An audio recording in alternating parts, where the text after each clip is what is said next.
Assalamualaikum warahmatullahi wabarakatuh. Kami dari kelompok 5 akan presentasikan bab 19 yang berjudul Akuntansi untuk Pajak Penghasilan. Baik, kita mulai dari dasar-dasar akuntansi pajak penghasilan. Pajak penghasilan merupakan salah satu beban utama yang harus dibayar oleh perusahaan dan jumlahnya bisa sangat signifikan. Karena itu, manajemen perusahaan berusaha untuk mengelola beban pajak seefisien mungkin, tentunya tanpa melanggar peraturan perpajakan. Dalam akuntansi sendiri, laporan keuangan disusun berdasarkan standar IFRS, sedangkan laporan pajak disusun berdasarkan peraturan perpajakan. Nah, karena dua sistem ini memiliki aturan yang berbeda, maka angka laba menurut akuntansi dan laba menurut pajak bisa juga berbeda. Dari sinilah muncul dua istilah penting. Yang pertama adalah laba keuangan sebelum pajak, yaitu laba menurut IFRS yang dilaporkan di laporan keuangan. Dan yang kedua ada penghasilan kena pajak, yaitu laba yang dihitung berdasarkan peraturan pajak dan digunakan untuk menentukan jumlah pajak yang harus dibayar. Perbedaan antara keduanya bisa menimbulkan dua komponen pajak. Pajak kini yaitu pajak yang dibayar dalam periode berjalan, dan pajak tangguhan yaitu pajak yang akan dibayar atau diterima di masa depan.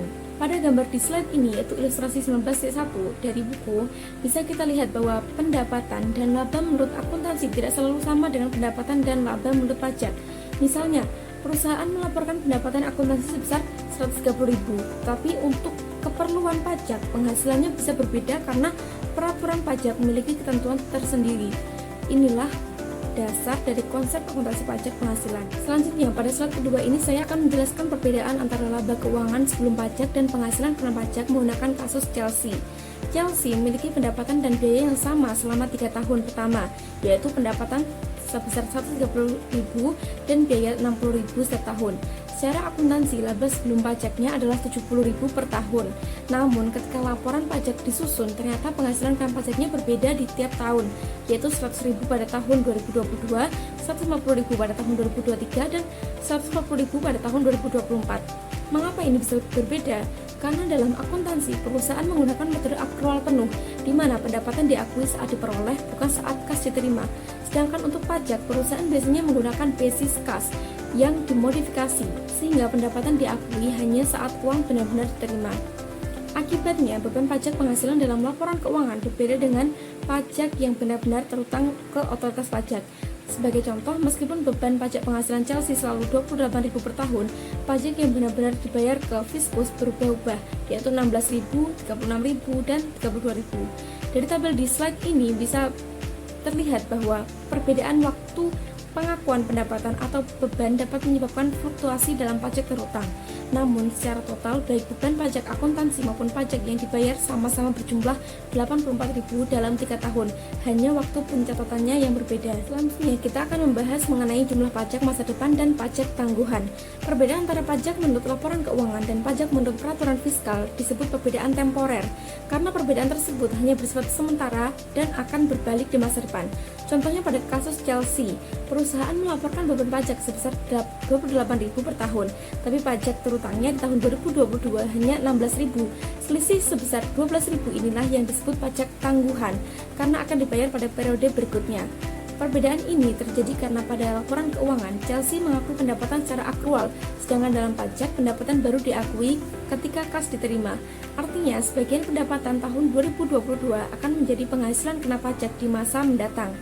Dalam kasus ini, Chelsea mencatat piutang usaha sebesar 30.000 yang dalam laporan pajak memiliki dasar 0. Piutang ini menyebabkan perbedaan temporer yang nantinya akan menghasilkan penghasilan kena pajak di masa depan sebesar 20.000 pada tahun 2023 dan 10.000 pada tahun 2024. Jadi, pajak tangguhan menggambarkan adanya pajak yang akan timbul atau berkurang di masa depan akibat perbedaan waktu pengakuan pendapatan dan bebannya. Nah, selanjutnya ada jumlah pengurangan pajak di masa depan dan pajak tangguhan.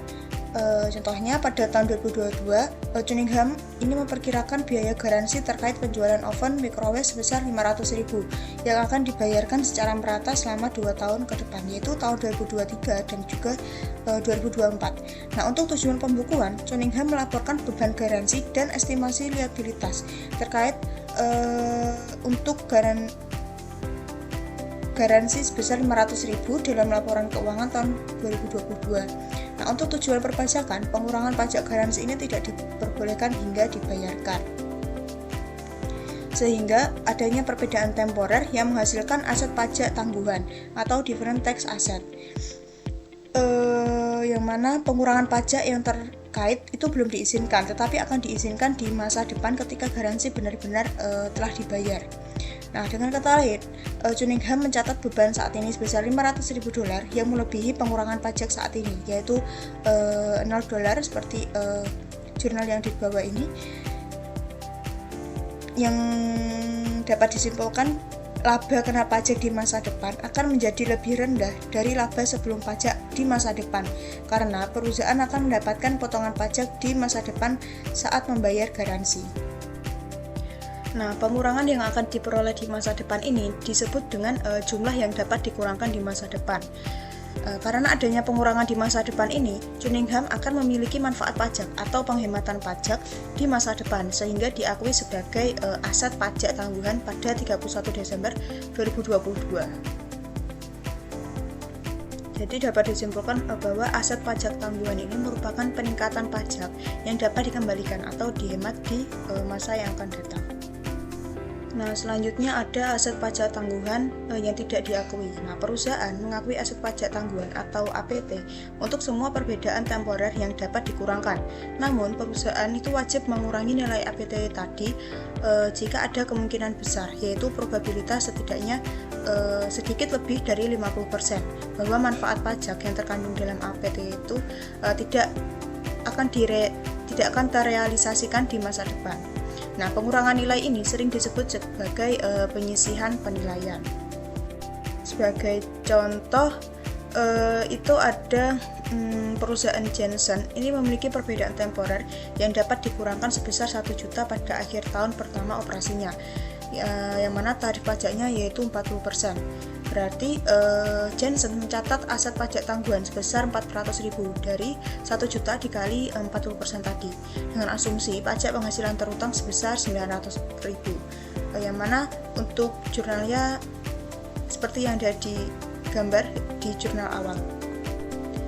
Setelah itu, setelah Jensen meninjau semua bukti yang tersedia, Jensen memutuskan kemungkinan besar perusahaan tidak akan merealisasikan 100.000 dari aset pajak tangguhan tadi, sehingga Jensen mencatat penurunan nilai aset ini sebagai berikut. Sini ada jurnal pengurangan nilai sebesar income tax expense sebesar 100.000 pada different tax asset sebesar 100.000.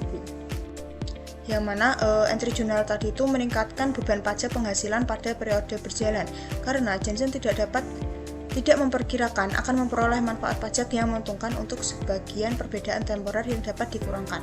Nah, Jensen secara bersamaan mengakui pengurangan nilai tercatat aset pajak tangguhan, sehingga Jensen melaporkan aset pajak tangguhannya sebesar 300.000 dalam laporan posisi keuangannya. Nah, jika pada akhir periode berikutnya perusahaan memperkirakan akan merealisasikan aset pajak tangguhan sebesar 350.000, sehingga Jensen membuat entry jurnal sebagai berikut, di mana di sini dibuat entry jurnal penyesuaian yaitu different tax assets sebesar 350.000 dikurangi 300.000 tadi sebesar 50.000 pada income tax expense sebesar 50.000 juga. Nah, materi selanjutnya yaitu mengenai beban tambahan, yaitu yang pertama adalah laporan laba rugi. Nah, jadi di sini kita akan memahami beban pajak penghasilan. Nah, yang mana beban pajak ini bukan hanya yang dibayarkan sekarang. Jadi, ketika kita menghitung laba bersih di laporan keuangan, kita harus menghitung beban pajak. Nah, beban pajak ini tidak sama dengan pajak yang kita bayarkan ke pemerintah saat ini. Formula sederhananya yaitu total beban pajak sama dengan pajak yang dibayar sekarang dikurangi atau ditambah dengan perubahan. Nah, kapan pajak itu berubah? Perusahaan perlu menambah atau mengurangi beban pajak jika ada penyesuaian yang akan mempengaruhi pajak kita di masa depan. Maksudnya itu adalah pajak tangguhan. Nah, di sini ada contoh kasus komponen pajak dari perusahaan Chelsea, yang mana laba sebelum pajak itu diperoleh dari pendapatan dikurangi pengeluaran, yaitu sebesar $70.000.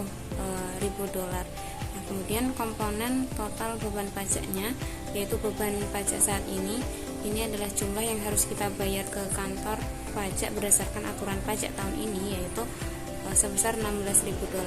Kemudian yang kedua ada beban pajak tangguhan.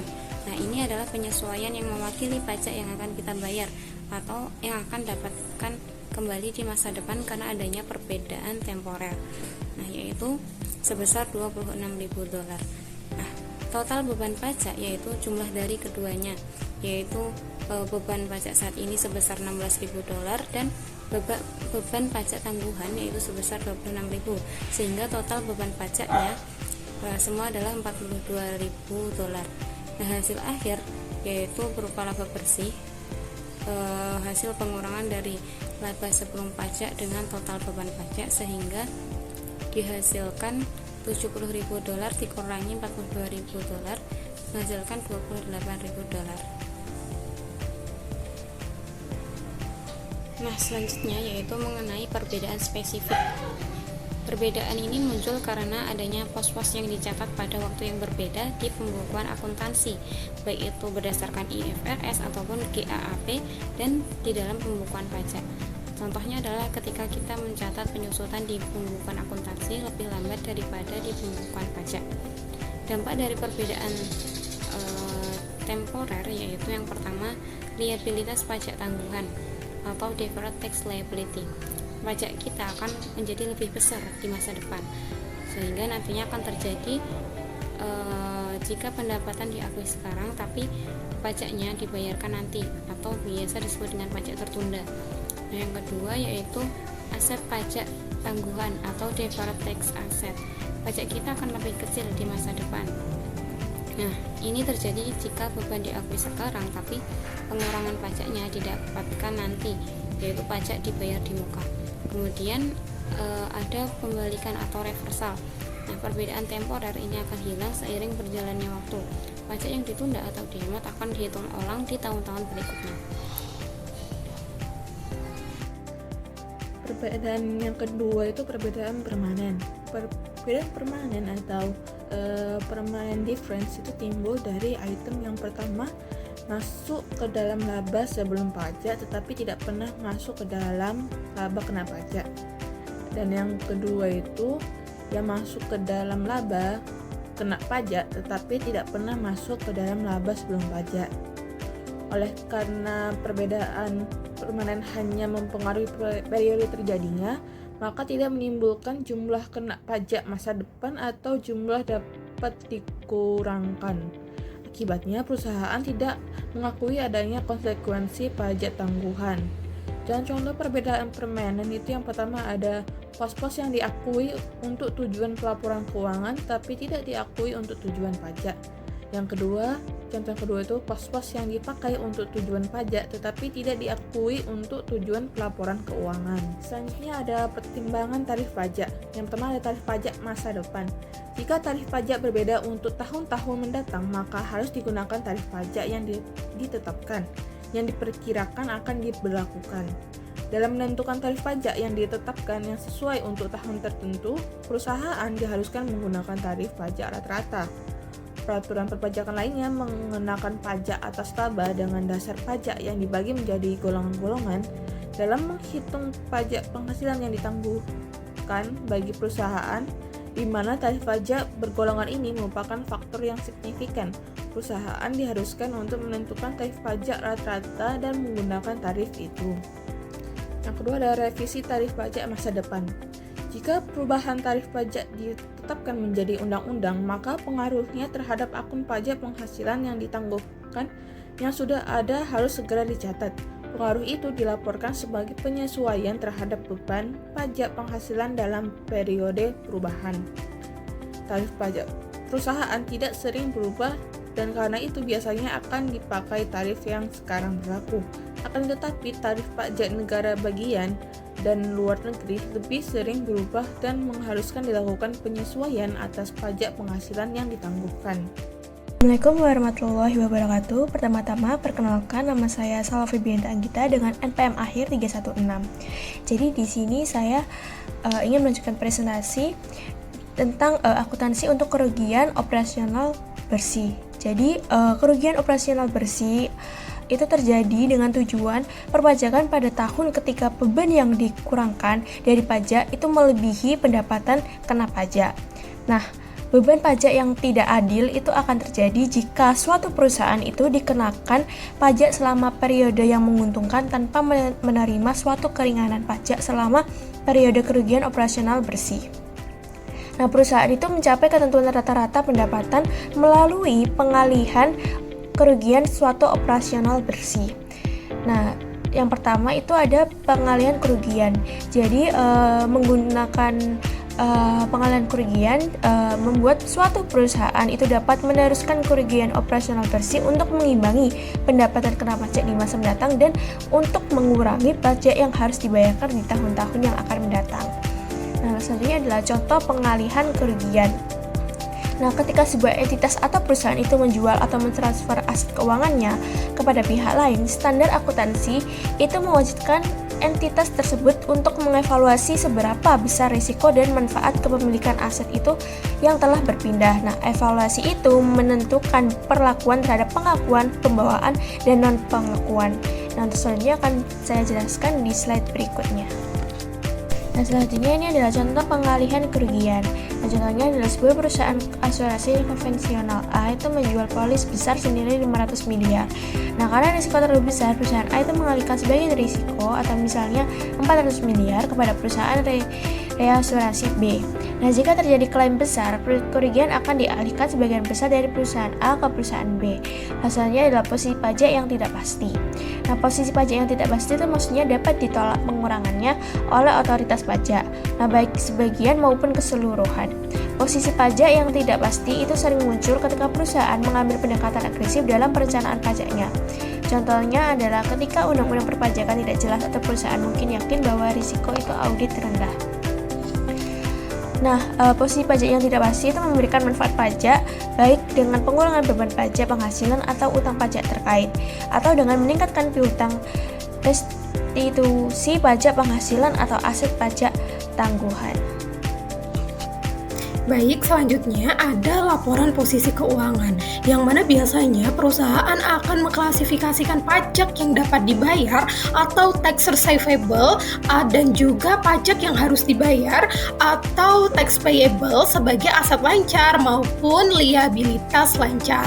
Nah, walaupun keduanya ini diakui dan diukur secara terpisah, namun seringkali perusahaan ini melakukan offset, yaitu dihapuskan secara bersih dalam laporan posisi keuangan. Maksudnya adalah kita sebagai perusahaan ini menyatukannya dengan cara mencari selisih di antara dua komponen yaitu kredit dan debit. Nah, kenapa sih perusahaan melakukan ini? Karena biasanya tuh perusahaan memiliki hak hukum untuk mengimbangi antara pajak yang diterima dan juga pajak yang harus dibayarkan, yang biasanya ini akan dikenakan atau dipungut oleh otoritas pajak yang sama. Dan juga aset pajak tangguhan dan juga liabilitas pajak tangguhan juga akan diakui dan diukur secara terpisah dan juga dapat di-offset dalam laporan posisi keuangan. Nah, setelah di-offset nanti hasilnya akan dilaporkan sebagai neto. Nah, ini tuh terjadi pada perusahaan Scott yang mana total dari pajak tangguhan pada posisi debit adalah 54.000 dan posisi kredit adalah 259.000. Nah, di sini kita mencari netonya atau kita melakukan offset, yaitu dengan cara mencari selisihnya antara kredit dan debit, yaitu 259.000 dikurangi 54.000, hasilnya adalah 205.000. Nah, jadi nantinya pada laporan keuangan perusahaan Scott akan melaporkan liabilitas pajak tangguhannya adalah sebesar 205.000 pada posisi liabilitas jangka panjang dalam laporan posisi keuangannya. Nah, selanjutnya ada laporan laba rugi.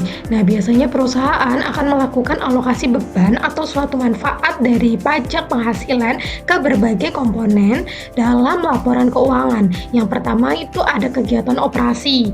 Nah, yang kedua ada kegiatan yang dihentikan. Yang ketiga ada pendapatan komprehensif lain atau biasa disebut dengan OCI. Yang keempat ada penyesuaian dari periode sebelumnya. Nah, pendekatan ini biasa disebut dengan alokasi pajak dalam periode atau intra-period tax allocation. Nah, selain itu, komponen beban atau manfaat pajak penghasilan dapat terdiri dari beberapa bagian seperti berikut ini. Nah, yang pertama ada beban pajak masa kini, yaitu pajak yang dihitung atas laba kena pajak tahun berjalan. Nah, yang kedua itu ada penyesuaian pajak masa kini periode sebelumnya yang diakui pada periode berjalan. Nah, yang ketiga ada beban pajak tangguhan yang timbul dari perbedaan temporer baru atau pembalikannya. Nah, yang keempat ada beban pajak tangguhan akibat perubahan tarif pajak atau pajak baru yang diberlakukan. Nah, yang kelima dan yang terakhir adalah manfaat dari rugi pajak, kredit pajak, atau perbedaan temporer sebelumnya yang sebelumnya ini tuh tidak diakui tetapi kini digunakan untuk mengurangi beban pajak kini atau tangguhan. Nah, yang selanjutnya yaitu mengenai rekonsiliasi pajak. Nah, rekonsiliasi pajak adalah proses yang dilakukan perusahaan untuk menjelaskan perbedaan antara jumlah beban pajak yang tercatat di dalam laporan keuangan dengan jumlah pajak yang seharusnya dihitung berdasarkan tarif pajak yang berlaku secara hukum. Nah, perbedaan ini bisa terjadi karena adanya penghasilan yang tidak kena pajak, pengeluaran yang tidak boleh dikurangkan, insentif pajak, atau faktor yang lainnya. Nah, rekonsiliasi ini penting sebagai bentuk transparansi dan juga agar pembaca laporan keuangan itu dapat memahami alasan dibalik jumlah pajak yang dibayar perusahaan. Nah, di sini ada dua jenis rekonsiliasi pajak. Yang pertama ada rekonsiliasi numerik antara beban pajak dan juga tarif pajak yang berlaku, di mana jenis ini membandingkan secara langsung antara beban pajak yang dicatat di dalam laporan keuangan dengan hasil perkalian dari laba akuntansi dan juga tarif pajak resmi. Nah, perusahaan menjelaskan mengapa jumlah pajak itu yang dibayarkan bisa lebih kecil atau lebih besar dari yang seharusnya. Nah, penyebab selisih ini bisa dijelaskan satu persatu seperti adanya biaya yang tidak dapat dikurangkan, pendapatan bebas pajak, ataupun keringanan pajak tertentu. Nah, yang kedua yaitu rekonsiliasi numerik antara tarif pajak efektif dan juga tarif pajak yang berlaku, di mana jenis ini sendiri membandingkan tarif pajak efektif yaitu beban pajak dibagi laba akuntansi dengan tarif pajak yang berlaku menurut aturan. Nah, jika tarif pajak efektif ini tidak sama dengan tarif resmi, maka perusahaan menjelaskan faktor-faktor yang memengaruhinya. Misalnya, tarif efektif lebih rendah karena insentif pajak, rugi fiskal yang bisa dikompensasikan, atau penghasilan yang tidak dikenakan pajak. Nah, yang selanjutnya yaitu mengenai pengungkapan pajak penghasilan, di mana dalam laporan keuangan perusahaan itu wajib mengungkapkan informasi mengenai hubungan antara beban pajak dan juga pendapatan akuntansi. Untuk menjelaskan hubungan ini, maka perusahaan menggunakan tarif pajak yang berlaku secara hukum, misalnya 22% di Indonesia, yang dianggap paling relevan bagi para pengguna laporan keuangan, seperti investor dan juga analis. Nah, ada beberapa alasan utama mengapa pengungkapan pajak penghasilan ini dibutuhkan. Yang pertama yaitu menilai kualitas laba. Nah, investor ingin tahu apakah laba yang dilaporkan perusahaan ini memang murni dari operasional atau karena faktor pajak yang menguntungkan, misalnya potongan atau keringanan pajak sementara. Contohnya, pada Marison Supermarkets, tarif pajak yang dibayarkan atau tarif efektif ini lebih kecil dari tarif resmi. Nah, ini terjadi karena beberapa faktor, seperti yang pertama, laba dari transaksi properti yang tidak dikenai pajak. Lalu yang kedua, penyesuaian pajak dari periode sebelumnya. Yang ketiga, perubahan tarif pajak pemerintah. Artinya, investor ini perlu tahu apakah laba perusahaan ini memang kuat secara operasional atau hanya tampak besar karena efek pajak. Nah, yang kedua yaitu memprediksi arus kas masa depan atau cash flow. Nah, dengan melihat pajak tangguhan, maka investor ini bisa memperkirakan apakah pajak yang harus dibayar di masa depan ini akan naik atau turun. Nah, dalam kasus Marison Supermarkets, analisis memperkirakan bahwa pajak yang harus dibayar mungkin meningkat karena penyusutan yang lebih kecil di masa depan. Tetapi beberapa pengeluaran seperti pensiun dan juga kompensasi berbasis saham bisa mengurangi pajak ke depan. Nah, selain itu, tarif pajak yang diperkirakan turun misalnya menjadi 18% akan menyebabkan pajak masa depan jadi lebih rendah. Artinya, informasi ini penting untuk memprediksi seberapa besar kas yang akan keluar untuk pajak di masa depan. Nah, lalu yang ketiga yaitu memprediksi arus kas masa depan dari kerugian operasional. Jika perusahaan pernah merugi, maka rugi tersebut bisa dialihkan ke tahun berikutnya untuk mengurangi pajak. Nah, perusahaan harus mengungkapkan yang pertama yaitu berapa besar kerugian operasional yang masih bisa dipakai. Lalu yang kedua yaitu sampai kapan kerugian itu bisa digunakan atau tanggal kadaluarsanya. Nah, hal ini dapat membantu analisis memperkirakan seberapa lama perusahaan itu bisa menikmati pajak nol karena masih punya kerugian yang bisa dikompensasikan. Contoh, Marison Supermarket tidak memiliki kerugian operasional yang bisa dialihkan. Jadi ke depan mereka tetap harus membayar pajak secara penuh.